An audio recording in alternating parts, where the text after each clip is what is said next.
Assalamualaikum warahmatullahi wabarakatuh. Kembali lagi bersama Ibu. Kita langsung lanjutkan ya, kasus PT Adijaya, transaksi 11 sampai 15 ya.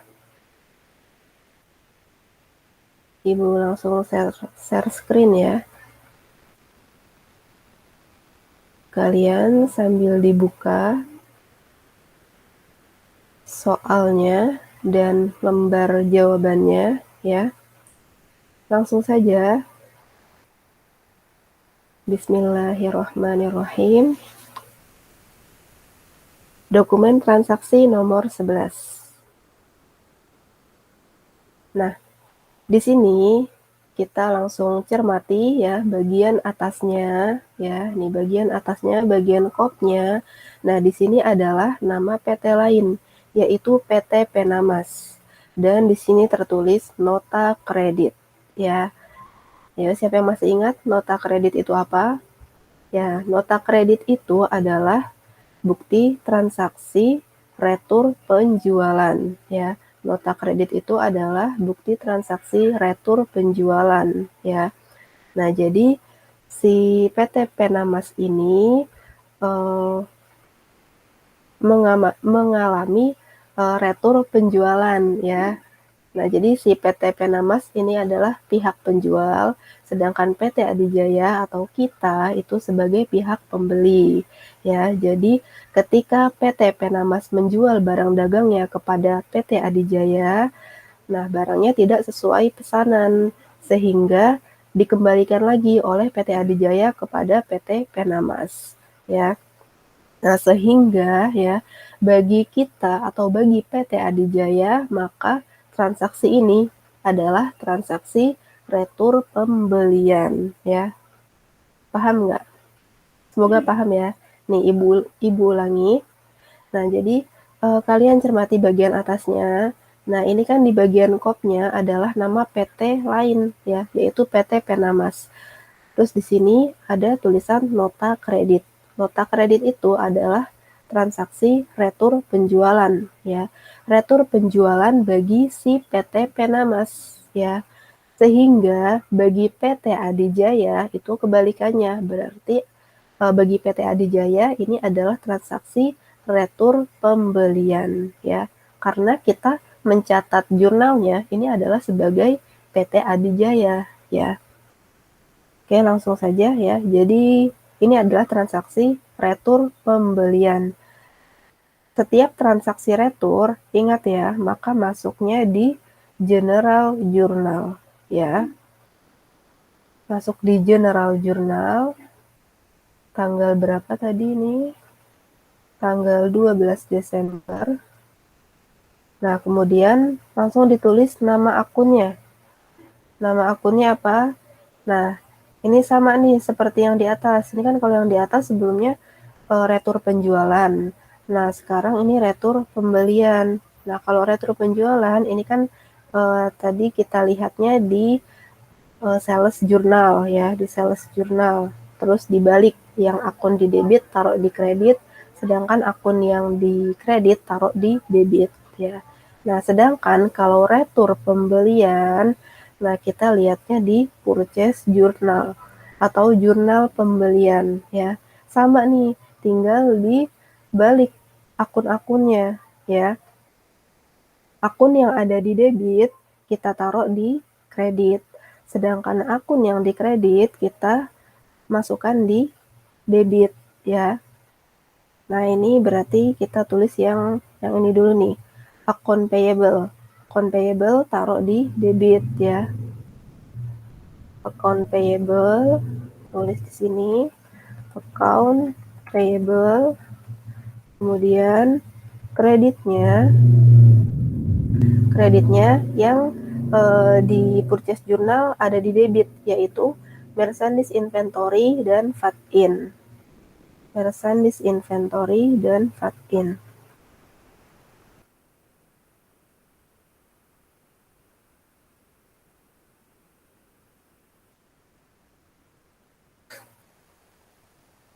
Nah, Ibu ulangi ya. Jadi biar kalian gampang ingatnya, jadi kalau retur retur pembelian, kalian lihat aja di purchase journal, nama akunnya. Kemudian kalian balik. Akun yang ada di debit, kalian taruh di kredit. Sedangkan akun yang ada di kredit, kalian taruh di debit, ya. Nah, sehingga account payable atau utang dagang ini ada di debit, ya.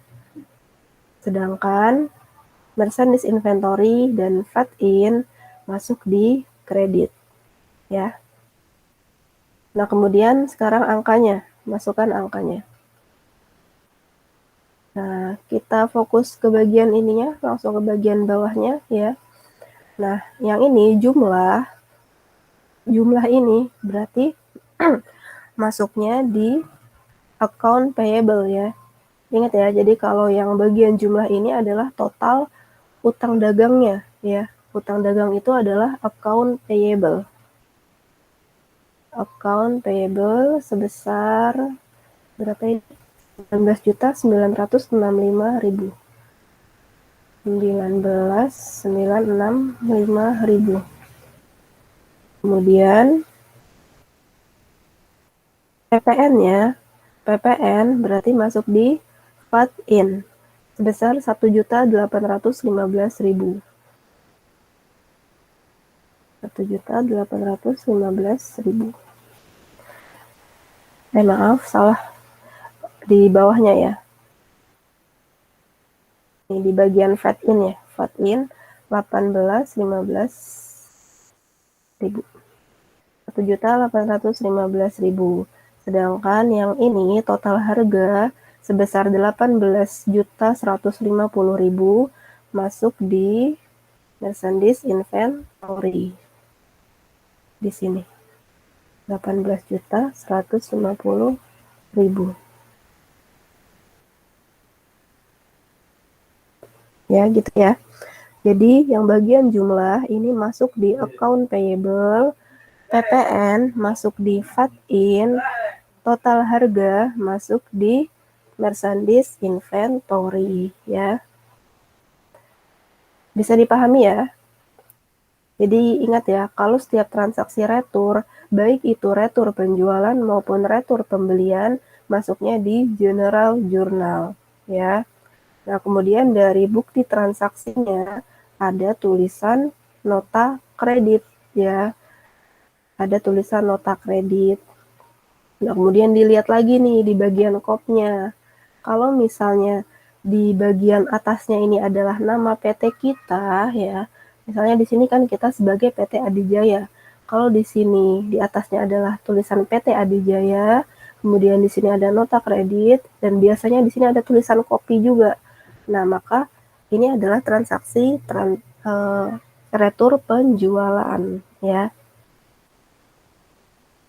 Sedangkan kalau misalnya seperti ini ya, bukti transaksinya, modelnya, di bagian kopnya adalah nama PT lain, bukan nama PT kita, kemudian di sini ada nota kredit, maka di sini adalah transaksi retur pembelian, ya. Kenapa bisa retur pembelian? Karena ya, ini logikanya seperti ini. Jadi yang di bagian kopnya ini adalah si pihak penjual, ya. Karena nota kredit itu kan sebagai bukti transaksi retur penjualan, ya. Jadi si PT Penamas ini adalah sebagai pihak penjual, sedangkan kita sebagai PT Adijaya, ya. Nah, sehingga bagi PT Penamas ini adalah retur penjualan, sedangkan bagi PT Adijaya adalah retur pembelian, karena kita sebagai pihak pembeli. Gitu ya. Semoga bisa dipahami ya untuk transaksi retur. Khususnya retur penjualan dan retur pembelian. Lanjut ya. Transaksi nomor 12. Nah, ini sudah jelas. Bukti penerimaan kas. Berarti masuknya di jurnal penerimaan kas atau cash receipt journal, ya. maka masuk di cash receipt journal ya, atau jurnal penerimaan kas. Tanggal berapa? Tanggal 14 Desember. Invoice number, nomor bukti transaksinya BKM 1202, yang ini ya, BKM 1202.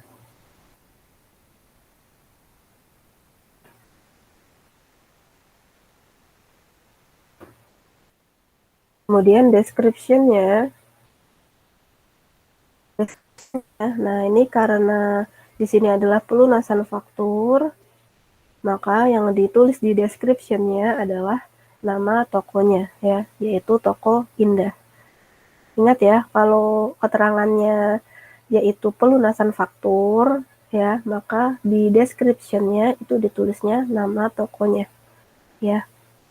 Karena kalau pelunasan faktur itu adalah transaksi yang berkaitan dengan barang dagang, baik itu penjualan, pembelian, pelunasan, dan pembayaran barang dagang gitu ya. Jadi intinya itu aja ya nih, biar kalian paham. Jadi kalau misalnya ada keterangannya seperti ini, pelunasan faktur, jadi di description-nya yang ditulis adalah nama tokonya ya, Toko Indah. Ditulis Toko Indah. Kemudian kolom debit dan kreditnya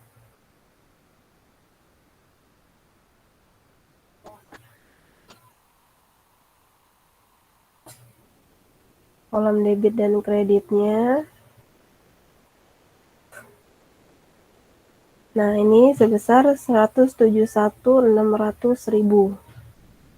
Nah ini bukti penerimaan kas, berarti piutang dagangnya berkurang atau account receivable. Kenapa masuk di account receivable?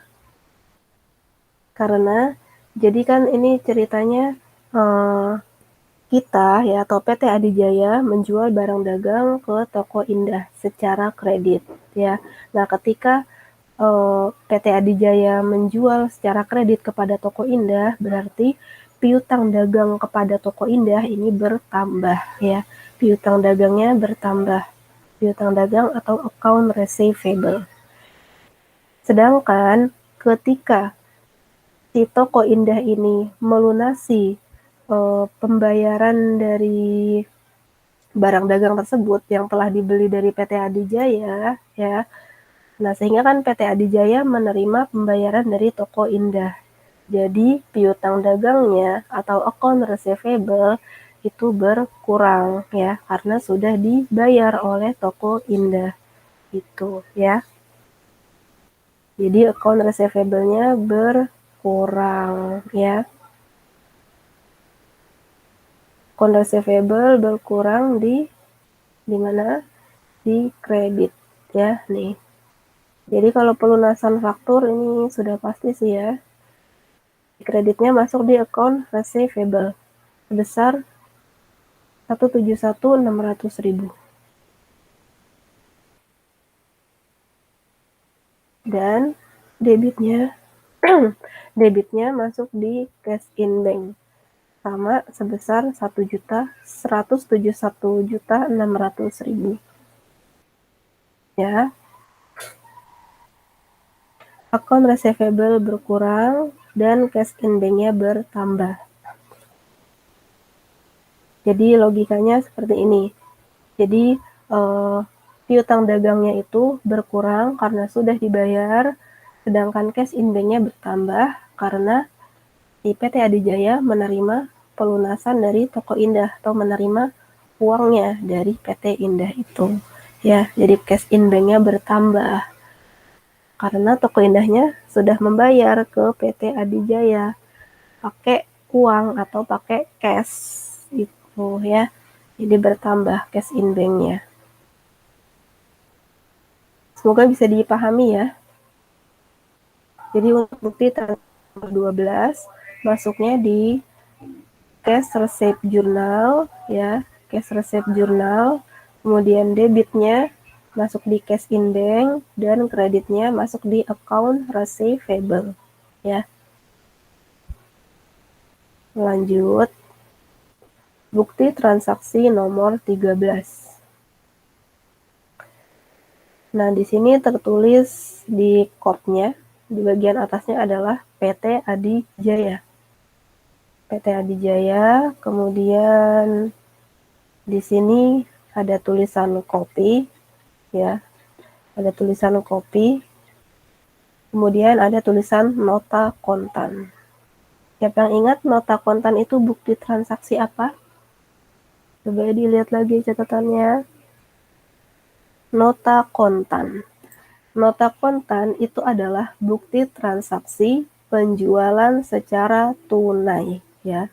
Penjualan secara tunai. Nah, siapa yang melakukan penjualan? Nah, karena di bagian atasnya ini adalah tulisannya PT Adi Jaya, kemudian ada tulisan kopinya, maka yang sebagai pihak penjual adalah PT Adi Jaya, ya. Jadi PT Adi Jaya ini melakukan penjualan secara tunai. Dari mana bisa tahu penjualan tunai? Dari sini, ya. Nota kontan. Nota kontan ini adalah bukti transaksi penjualan secara tunai. Ingat ya, kalau penjualan secara kredit itu pakai bukti transaksinya berupa faktur. Tulisannya faktur kalau misalnya penjualan kredit, ya. Bisa dibedakan ya. Kalau penjualan kredit itu bukti transaksinya berupa faktur. Sedangkan kalau penjualan secara tunai pakainya nota kontan, ya. Nah, ini penjualan secara tunai. Berarti masuknya di jurnal apa nih kira-kira? Penjualan secara tunai. Nah, jadi kan kalau dipikir secara logika, penjualan tunai ketika si PT Adi Jaya menjual barangnya, berarti uangnya langsung diterima, ya. Karena kan dijualnya secara cash atau secara tunai. Berarti masuknya di jurnal penerimaan kas, ya. Atau cash receipt journal. Masuk ya, bisa dicerna. Kenapa masuknya di cash receipt journal?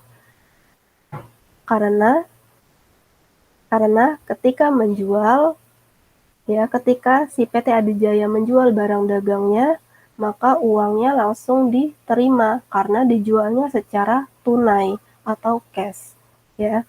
Jadi uangnya langsung diterima, uang dari hasil penjualan itu, sehingga masuknya di cash receipt journal, ya.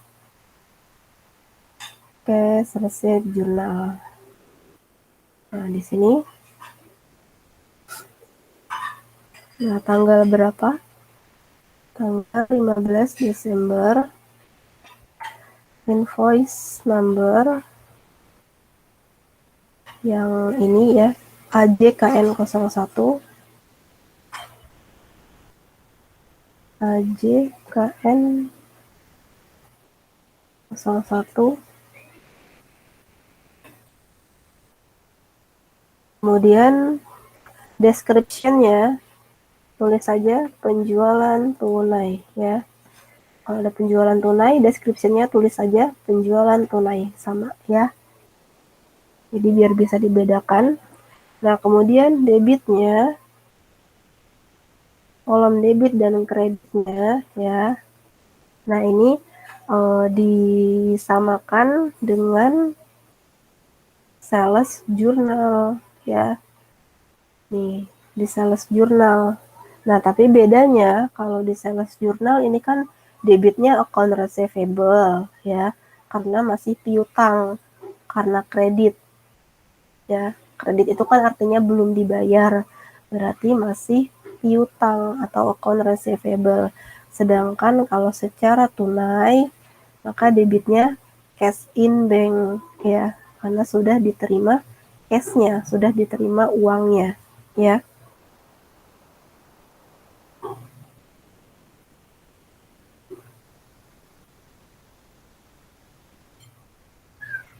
Nah, maka ditulisnya, nih kita tulis ininya dulu ya, nama akunnya. Yang di debit berarti ada cost of goods sold ya. Yang di debit ada cost of goods sold. Nah, karena di sini nggak ada kolomnya, cost of goods sold, maka taruh di kolom orders, di account name. Cost of goods sold. Kemudian yang di kredit,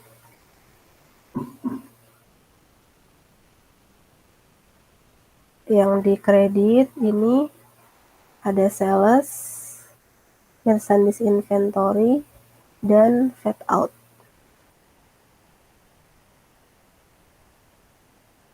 Masuk di kolom order juga ya semuanya. Sales, merchandise inventory, dan fat out ya. Nah, jadi untuk kalian gampang ingetnya ya, karena ini sama-sama penjualan ya, hanya bedanya ini adalah tunai, penjualan tunai, sedangkan yang ini penjualan kredit ya. Jadi kita lihat aja nama-nama akunnya dari sini ya. Hanya bedanya di sini aja. Kalau di sales journal ini kan debitnya ada account receivable dan COGS. Sedangkan kreditnya sales, merchandise inventory, dan fat out dan freight collected kalau ada ya. Nah, tapi kalau di penjualan tunai, account receivable-nya ini diganti dengan cash in bank ya.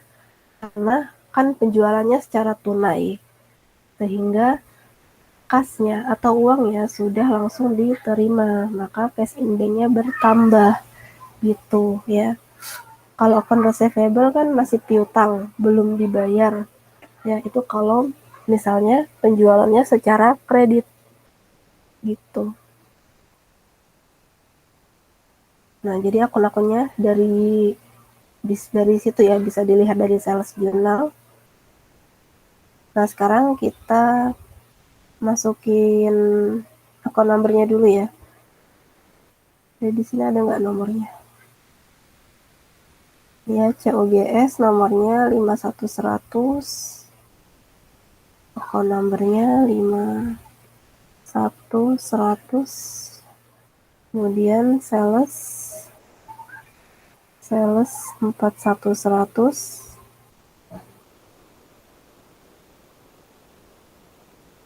merchandise inventory 11500, fat out ini 21500.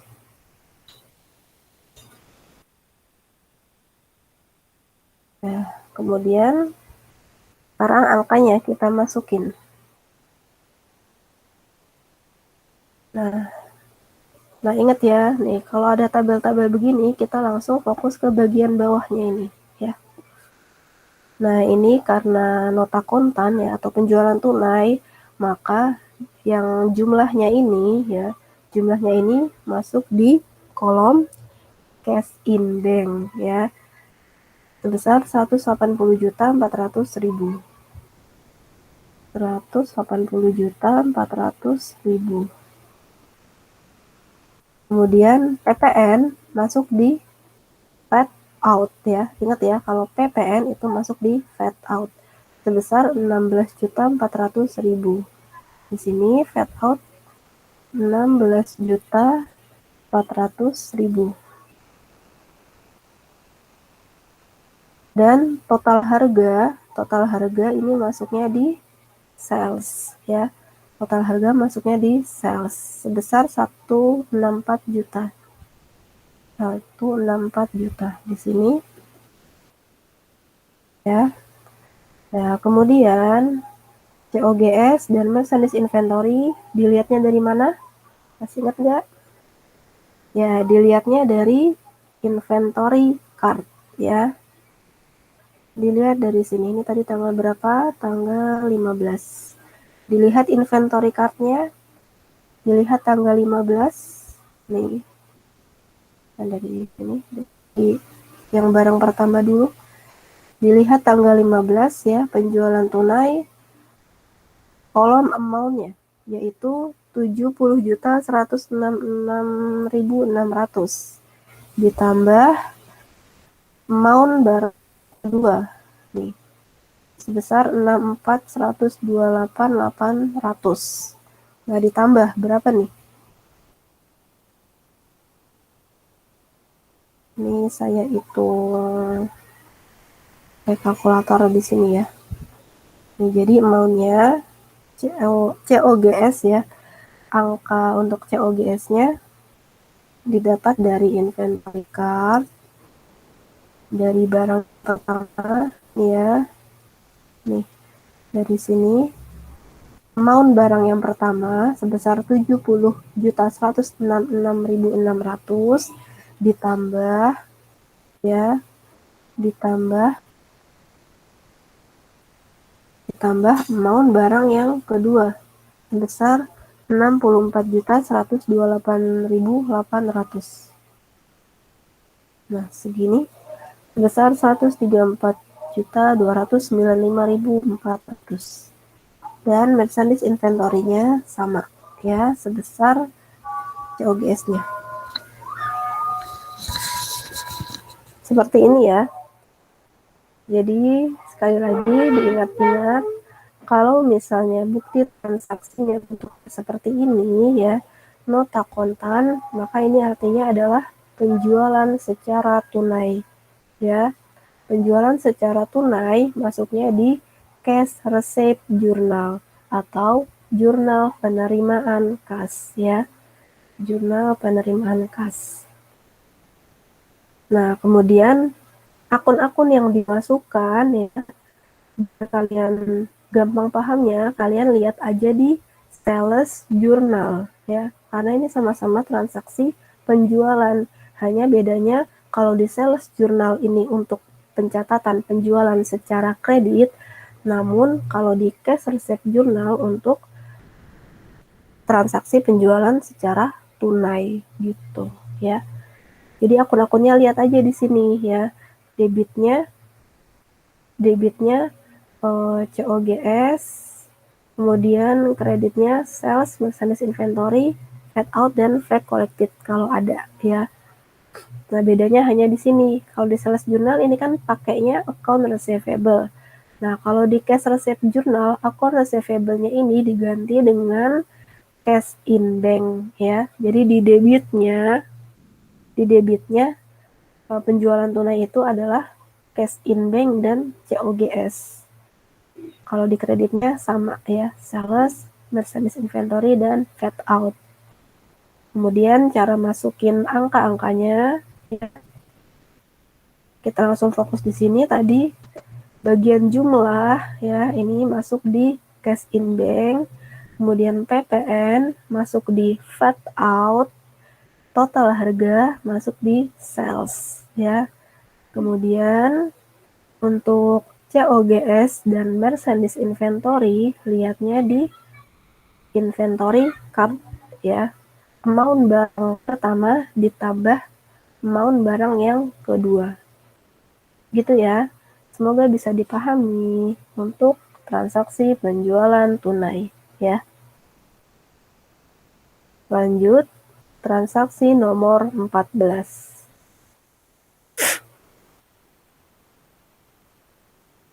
Nomor 14 ini adalah bukti penerimaan kas. Ini masuk di mana? Udah bisa ya? Cara bedainnya, bukti penerimaan kas. Nanti masuknya di jurnal penerimaan kas. Bahasa Inggrisnya apa? Cash receipt journal. Ya. Nanti masuknya di cash receipt journal. Masih di sini. Tulis tanggalnya, tanggal berapa ini? 16 Desember. Terus bukti transaksinya BKM 1203. BKM 1203. Description-nya, nah ini pelunasan faktur lagi nih. Pelunasan faktur faktur, berarti yang ditulis di description-nya adalah nama tokonya, yaitu Toko Indah.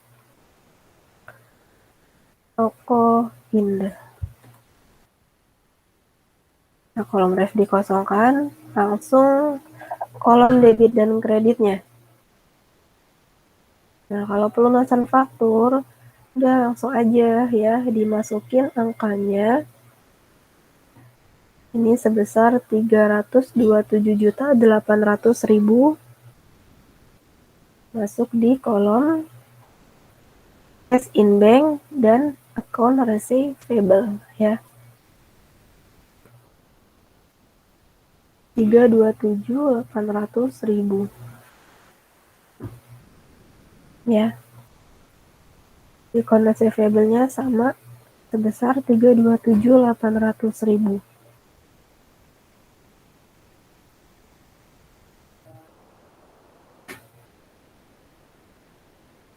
Bisa ya, kalau transaksi pelunasan faktur ya, yang ditulis adalah nama tokonya, kemudian masuknya di kolom cash in bank bertambah di debit dan account receivable berkurang di kredit ya. Taruh di sini.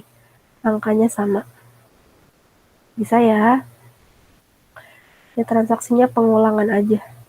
Kalau udah berkali-kali latihan enak kalian hafal sendiri. Langsung lanjut ya. Transaksi nomor 15. Nah, di sini adalah bukti pengeluaran kas. Nanti masuk di jurnal apa?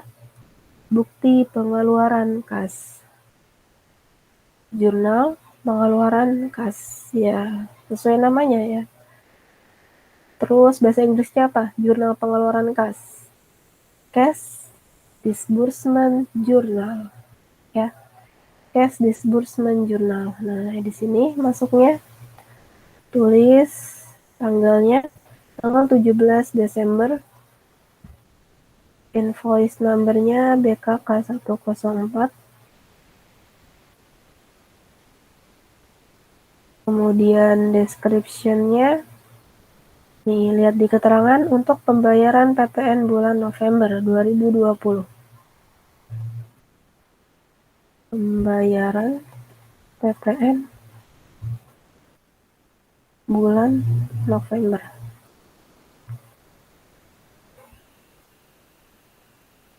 Nah, ingat ya. Nah, ini untuk pembayaran PPN bulan November. Nah, berarti akun yang dipakai apa nih? Akun yang di debit apa? Akun yang di kredit apa? Nah, berarti kita lihat di nama akunnya kira-kira apa? Pembayaran PPN untuk bulan November. Nah, berarti artinya kita ini awalnya punya utang ya, punya utang PPN yang belum dibayar ya. Ulangi, jadi kita ini awalnya waktu bulan November ini kita punya utang PPN yang belum dibayar dan kita baru bayarnya di bulan Desember ini tanggal 17 ya. Jadi coba kita cari ya nama akunnya utang PPN, berarti kita cari di bagian utang atau liabilities. Liabilities nih. Ada nggak utang PPN ya, current liabilities. Nih, utang PPN ya. Bahasa Inggrisnya adalah PPN payable. Berarti ditulisnya PPN payable. Berkurang atau bertambah? Berkurang atau bertambah? PPN payable ketika dibayar berarti berkurang ya. PPN payable berkurang di debit. Maka debitnya tulis PPN payable. Account numbernya berapa? Account numbernya dilihat dari sini, yaitu 21400.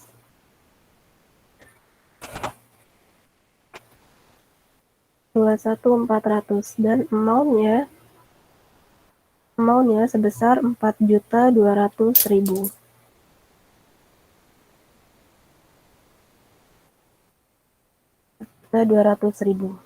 Dan di kreditnya ini sama angkanya sebesar 4.200.000.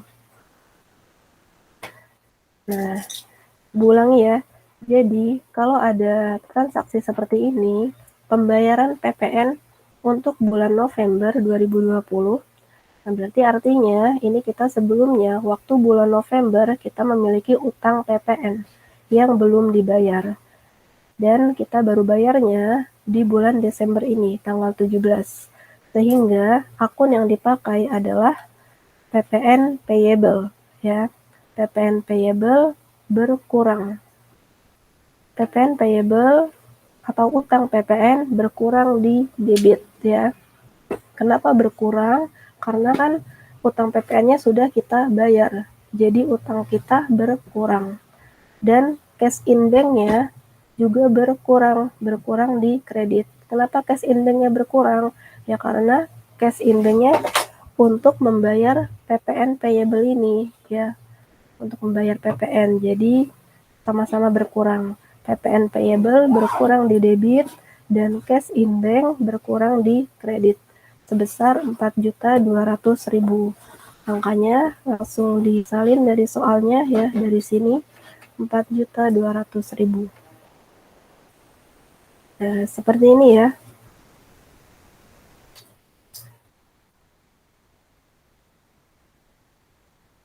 Oke, semoga bisa dipahami ya untuk transaksi nomor 11 sampai 15. Kalau ada yang belum paham, silakan ditanyakan, boleh via WA atau telepon ya. Ya, sampai di sini dulu ya. Terima kasih dari Ibu. Wassalamualaikum warahmatullahi wabarakatuh.